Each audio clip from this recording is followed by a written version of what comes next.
across all our 5 manufacturing sites, it was very difficult to keep track of everything. So we decided to look into an electronic quality management system. We did a gap assessment, risk assessment, and decided that we would start with our CAPA process because it needed a severe overhaul based on some audit findings that we had had historically.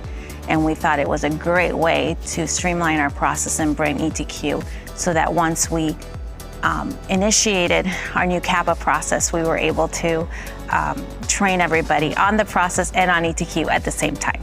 We also did document control, mainly because our previous electronic quality management system for approving documents had probably about 20 clicks in order to approve a document, and it was very hard to look at the red lines of those documents. ETQ brought it down to be able to have everything in one form so that we can look at the document and approve it within seconds. I think it takes like 3 clicks to approve a document now. We also did supplier management, which came in from a manual system. So we're able to manage over 300 suppliers within the supplier management module, everything from qualification all the way over to audits and supplier monitoring.